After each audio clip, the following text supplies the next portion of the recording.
Sekelompok mahasiswa sedang mempersiapkan acara Hari Pendidikan Nasional di kampus mereka. Panitia ingin menggunakan lagu Himne Guru karya Sartono sebagai lagu utama acara dan juga konten promosi media sosial.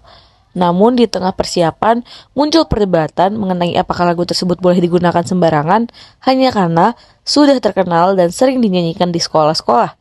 Melalui diskusi, pencarian informasi hukum, dan konflik kecil antara mahasiswa, mereka akhirnya memahami pentingnya perlindungan hak kekayaan intelektual, khususnya cipta lagu berdasarkan Undang-Undang Nomor 28 Tahun 2014 tentang hak cipta.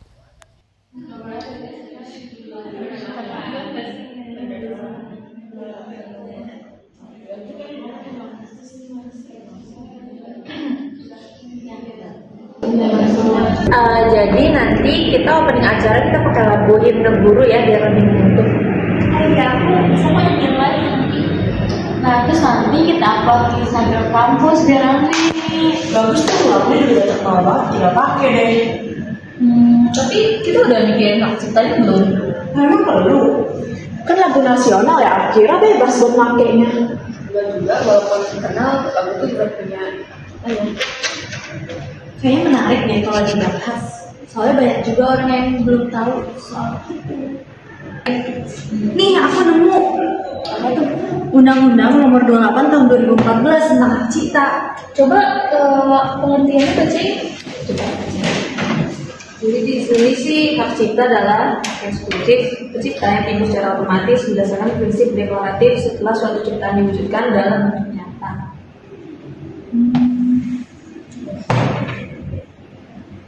Berarti lagu juga termasuk ciptaan yang dilindungi ya? Coba lihat.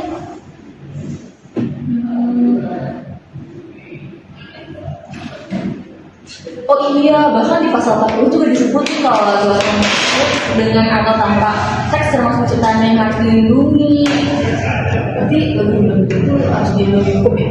Iya, kalau di sini sih walaupun sering dipakai di sekolah atau acara pendidikan, bukan berarti bebas dipakai untuk kepentingan komersial atau publikasi digital tanpa pemberitahuan hak ciptanya.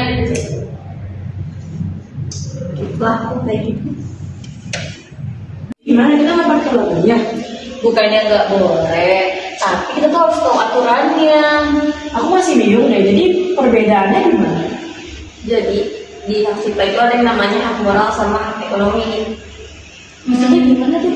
Yang hak moral itu hak pencipta untuk kita dicantumkan namanya dan menjaga ciptanya supaya tidak dipersembarangan sakit. Oh, jadi kalau hak ekonomi itu hak untuk mendapatkan manfaat dari ciptaan itu ya. Jadi lagu yang kita pakai untuk monetasi itu tetap harus ada aturan izinnya. Betul. Wah, selama ini aku pikir bisa bebas aja dipakai kapan saja. Nah, itu dia salah satu kesalahan yang paling sering terjadi. Nah, jadi tuh banyak orang yang mengira karya yang udah terkenal itu jadi milik umum, padahal kenyataannya nggak kayak gitu. Kalau untuk pendidikan gimana? Nah, dalam beberapa kondisi itu memang ada pengecualian penggunaan ciptaan, kayak untuk pendidikan, penelitian, atau non-komersial juga. Nah, tetapi harus memperhatikan sumber nama pencipta dan tidak memikirkan kepentingan wajar pencipta. Oh, berarti tetap ada batasannya ya? Iya, apalagi kalian itu udah upload nih ke sosial media yang di publik. Nah, kampusnya tuh juga punya promosi publik. Nah, itu tuh udah masuk ruang publik digital. Oh, berarti kita harus hati-hati ya, Bu. Betul, hak kekayaan intelektual itu bukan cuma soal hukum, tapi juga penghargaan terhadap karya orang lain. Oke. Bagus banget editannya Sakil. Iya dong. Oke deh, aku upload ya. Udah aku upload duluan loh. Hah, tapi kita belum pas final. Lihat deh, masa ada yang komentar? Apa? Nih, kalian udah izin penggunaan lagu dan mencantumkan penciptanya kan? Aduh, aku nggak kepikiran. Ih, gimana sih? Itu pentingnya literasi HKI. Guys, aku kan baca lagi ya di undang-undang hak cipta. Katanya pelanggaran hak cipta itu bisa menimbulkan sanksi hukum loh. Wah, serem banget ya Tete. Makanya penggunaan karya orang itu nggak boleh sembarangan. apalagi sekarang tuh kan daerah digital ya, jadi konten tuh cepet banget buat viralnya. Terus kalau misalnya kita pengen tetap aktual, Boleh aja kalau untuk kepentingan kampus, asalkan masih dalam penggunaannya yang wajar, dan kita juga tidak boleh mengubah isi lagunya, karena kita harus tetap cantumin nama penciptanya. nah betul tuh. Jadi kita tuh minimal harus mencantumkan lagunya, nama pembuat lagunya, sama tujuannya apa sih kita pakai lagu beliau. Dan jangan lupa, jangan ngeklaim lagu itu sebagai karya sendiri. Ya ternyata seingat sesimpel nyantumin kredit aja bisa juga bentuk menghargai kita ya.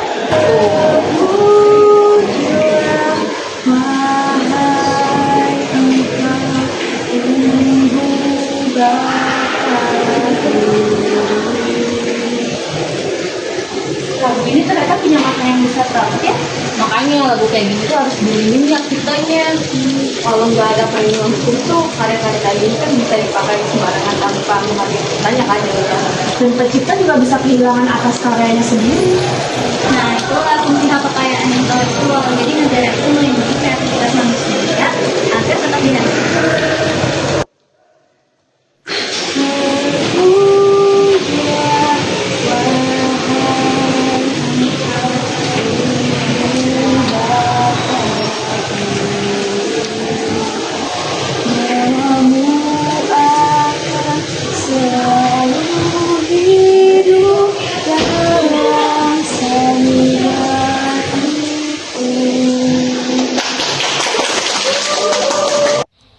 Hari ini kita belajar bahwa sebuah lagu bukan sekedar hiburan.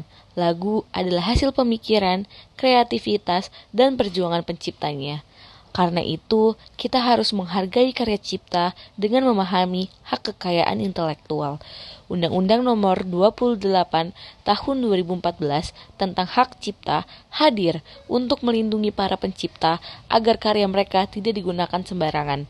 Menghargai hak cipta berarti menghargai kreativitas. Yuk, aku baru sadar ternyata dalam kehidupan kita sehari-hari itu ada HKI loh di dalam kehidupannya. Iya ya, bahkan kita mengupload foto aja harus berkaitan sama hak cipta. Makanya kita besok-besok harus lebih hati-hati memakai karya orang lain dan lebih menghargai yang menciptakan karya tersebut. Untuk kita udah belajar sebelum salah lebih dahulu. Betul, karena menghargai karya orang lain itu juga termasuk etika.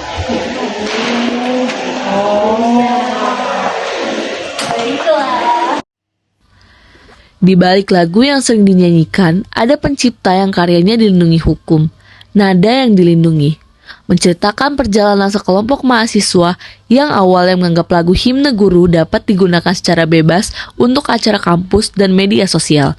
Namun, sebuah pertanyaan sederhana tentang izin penggunaan karya membuat mereka mulai memahami bahwa popularitas sebuah lagu tidak menghapus hak penciptanya.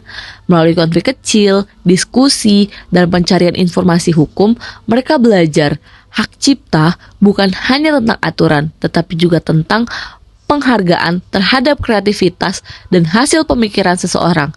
Di era digital, ketika karya dapat dengan mudah disebarluaskan hanya dalam satu unggahan, kesadaran untuk menghargai pencipta menjadi semakin penting.